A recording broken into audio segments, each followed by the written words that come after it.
it was an old house, and I was just fearful that something was going to happen to it. So I'm like, okay, let's just part ways. So Sarah, what's happened to that property since you had those moments of action? it's now about 650. So Okay, so uh, it's gone up probably double from the time that you sold it. yeah, so it's gone Yep. in another 8 years. It's doubled. Yeah, Yeah. So can we give the community a learning lesson here? never sell your first home. Some of the best action as an investor that you can ever do is nothing. Is just nothing. Just let time do its thing, and there will be times where property prices will be stagnant.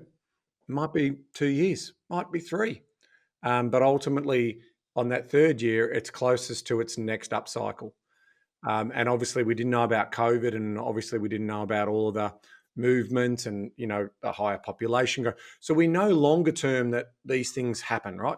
We know longer term that if economic activity continues to grow, value of land will continue to get higher, and then ultimately over time that will continue to see property prices grow. But because we sit here in our lives and we want to see things moving, we then start to sort of have dialogues with ourselves about, it's getting a bit old. It's probably going to have a bit of maintenance done to it. Oh, the tax isn't quite working for me. Or actually, now it's actually positively geared and I'm going to be paying some tax.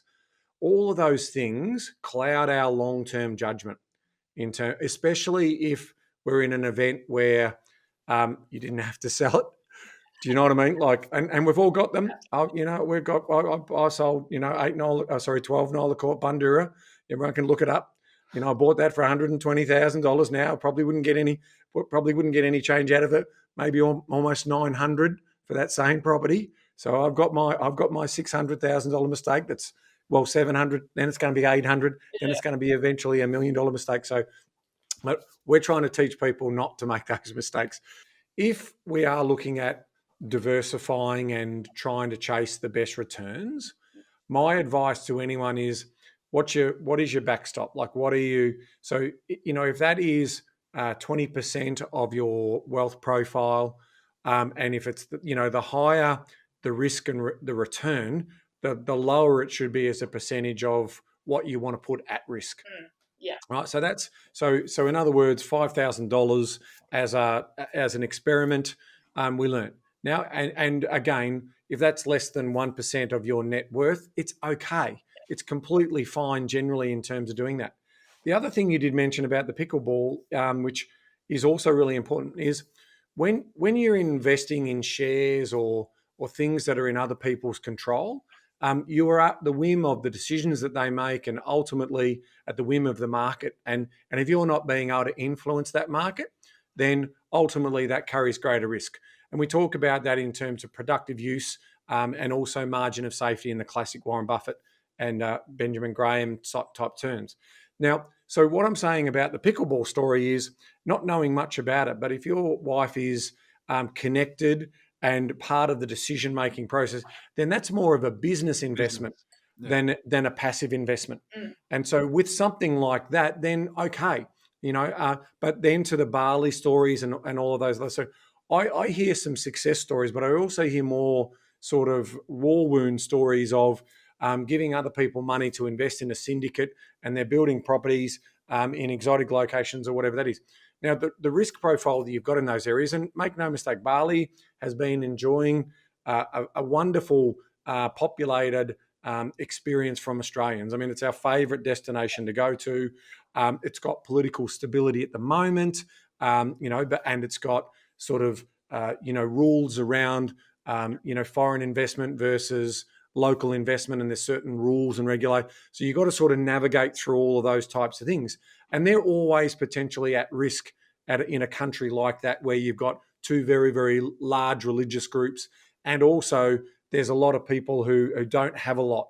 And so ultimately, if they feel like, the foreign investment is getting too much, they can potentially pull the rug from under you. So you think you've got a great paper profit, and then all of a sudden a new government comes in and they just change the rules and you're out, right? And you get no money back off the back of that. And my brother loves Bali, goes there all the time. keeps dropping these investment ideas on my doorstep, and I keep saying, yeah, that's true too. But like a Bali bombing or a terrorism event or something, all of those things are less in your control. And so again, if it's a small portion, I'm talking to the community here. This is not advice to you, but I'm talking to them. If there is an opportunity and you are still going to be well and truly comfortable, and this is sort of like a side play and a low risk as part of that, I don't see it being a problem. But in certain cases, in my brother's case at Point, he's got a family home and he's got a small amount of money that's got to fund him through retirement because unfortunately he lost his wife or fiance years ago. And so he's now, trying to raise 3 boys and doing part of that. And then all of a sudden we're looking at getting, this huge yield that's going to happen over here and the property prices are going to double or triple. And they might do that. But without that sort of what I call regulatory confirmation and not sort of understanding what the government of the day is going to do, or it does provide some risk there. Yeah. And so again, if you're in a financial position to do something like that, talk to your financial planner and talk about what you're going to do in terms of what happens if this goes bad. And that's what I just keep saying to my brother. What happens if this goes bad? What have you got? That's it. You just got your family home now. And now you've got debt against your family home based on this investment. What happens if that goes bad?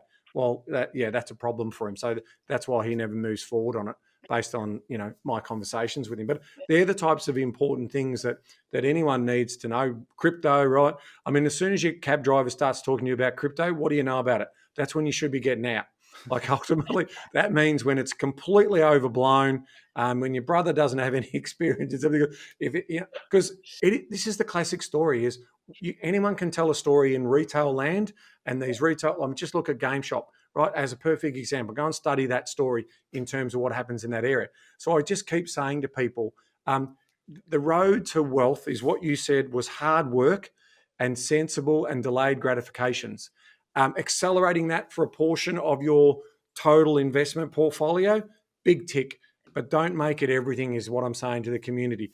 Don't think, this is not, we don't want to be gambling with money here, people. We want to be investing it sensibly, and often slow, methodical, boring wins the race. And maybe play with 10 or 20% if you want to, but that's not a recommendation, as part of that particular story.